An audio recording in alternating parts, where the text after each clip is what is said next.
En otoño, invierno y primavera, cuando se tienen temperaturas bajas al atardecer y no hay nubes ni viento, se dan las condiciones propicias para que se desarrollen las heladas.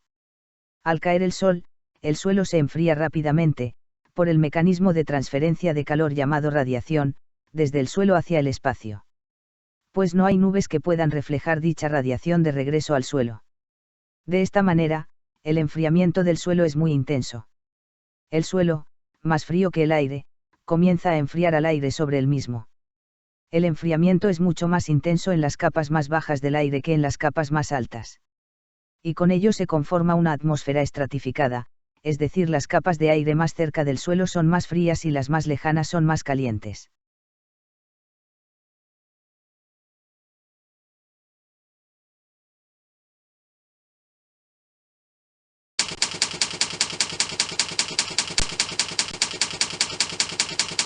Por física, el aire más frío es más denso.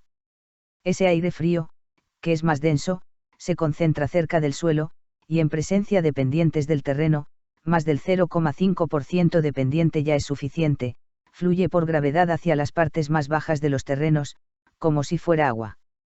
Eso configura los flujos de aire frío que fluyen pendiente abajo, de las zonas topográficamente más altas a las zonas más bajas. Y generan acumulaciones de aire frío en zonas relativamente más bajas, como si fueran lagos de aire frío.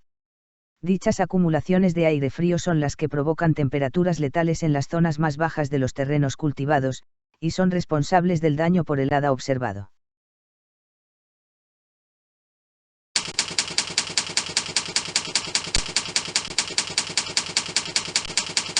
Como el aire frío es más pesado, se acumula abajo en estratos. Los flujos de aire bajan por las pendientes y se acumulan formando un lago de aire frío en los sitios que no tiene salida. Esto pasa generalmente en las zonas más bajas. Lo más importante a tener en cuenta, es que este proceso se repite siempre exactamente igual en las noches sin viento, sea cual sea la temperatura. Veamos el proceso.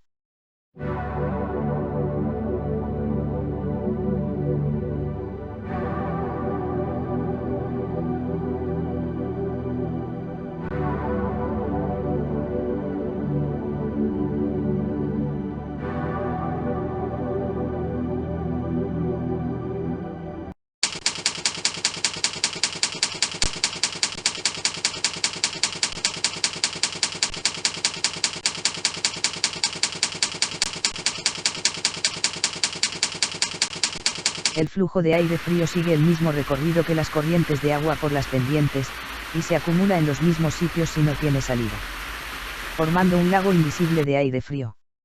En resumen, igual que el agua. Así se mueven los flujos de aire frío. Pero con un caudal mucho más grande. 300 veces mayor.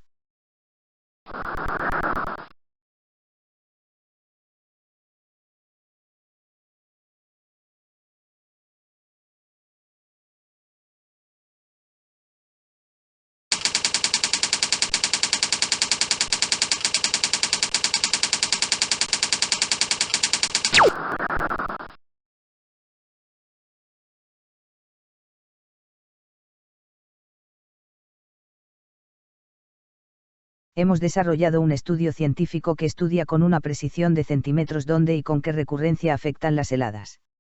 Con esta información puedes tomar las medidas necesarias para mitigar o erradicar el daño.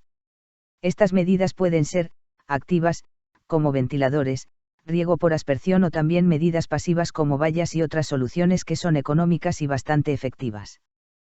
Que si quieres vemos más adelante. Este estudio es imprescindible también si vas a plantar una parcela. ¿Cuál es la variedad más apropiada para el riesgo que hay en un sitio concreto? ¿Qué planta resiste más la frecuencia de heladas que hay en aquella parcela? Todas esas dudas las puedes resolver y tomar decisiones antes de plantar. Con los beneficios y tranquilidad que eso conlleva.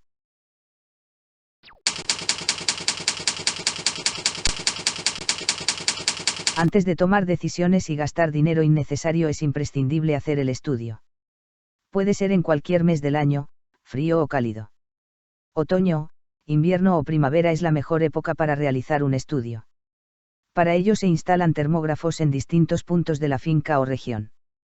Estos registran la temperatura cada 10 minutos durante aproximadamente un mes.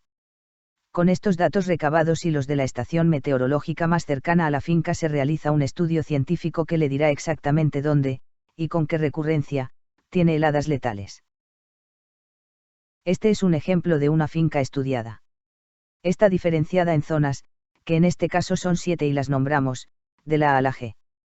Cada noche calma, sin viento, las diferencias de temperaturas entre cada una es exactamente igual.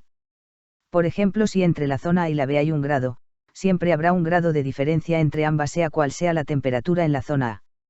Al encontrar el punto más frío de la finca, por ejemplo en este caso la zona G, sabremos qué temperatura hay en cada sitio, siempre que sea una noche calma y sin viento, que es cuando se generan las heladas. A partir de saber qué temperatura hay en cada zona, puedes tomar las decisiones de acuerdo a la fenología de cada planta que hay, o habrá allí. El estudio también te dice con qué frecuencia se producen las temperaturas letales en cada sitio.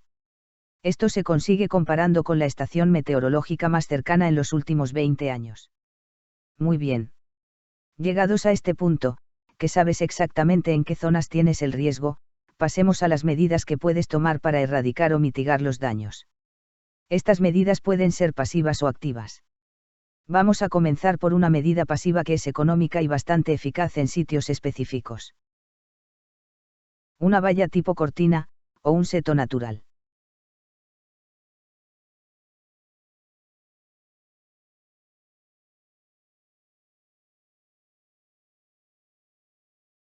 Si como resultado del estudio nos da que hay un caudal de aire frío que entra en la finca, podemos interceptarlo y desviarlo. Para ello hay que instalar una cortina artificial mientras va creciendo un seto. La valla desvía el flujo de aire frío, protegiendo el área deseada. Esta medida es bastante efectiva en algunos casos, pudiendo elevar en medio, o 1 grado, la temperatura en el sitio protegido. Lo ideal es como complemento de medidas activas que vemos a continuación.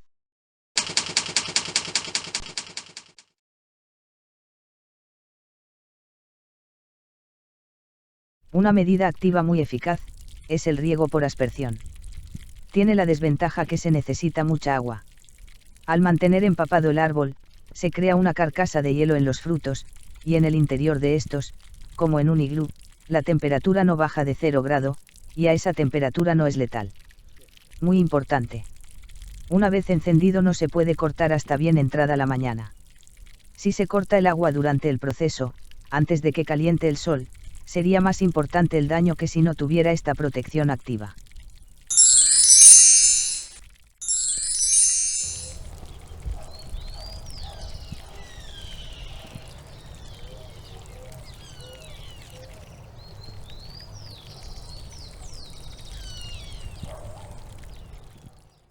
Aquí tenemos otra medida muy eficaz, los ventiladores o wind machine.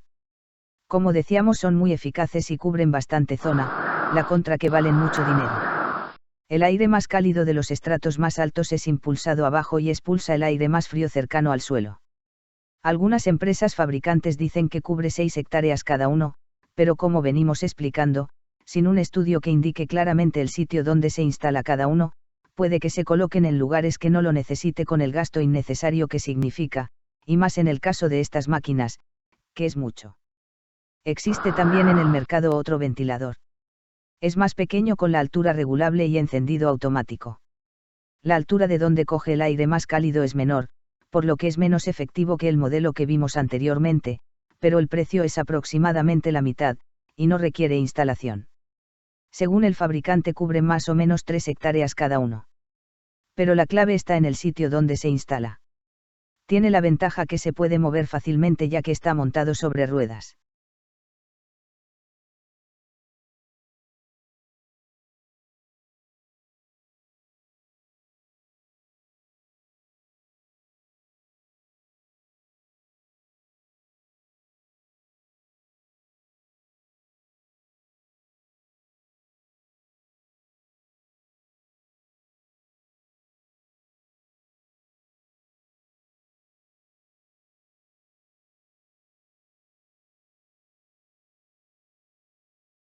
Por último, te presentamos el SIS.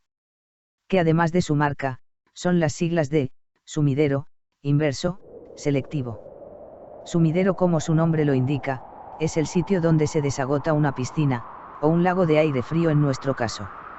Inverso, porque en vez de desagotar hacia abajo, lo hace hacia arriba. Y selectivo, porque selecciona los estratos más bajos y fríos del aire. El SIS es un sumidero, que instalado en el sitio preciso, drena el aire frío desde abajo hacia arriba, aproximadamente a 100 metros de altitud. Ese aire que subió, deja el espacio para que el aire de arriba, más cálido, baje y ocupe su lugar.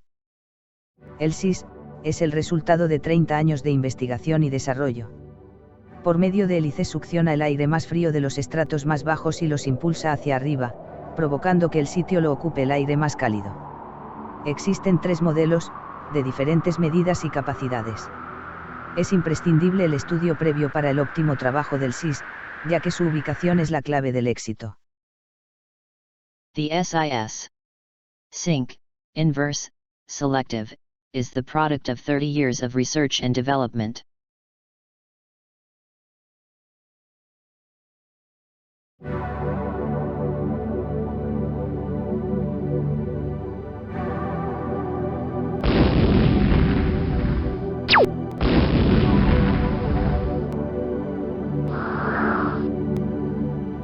The Climate Box.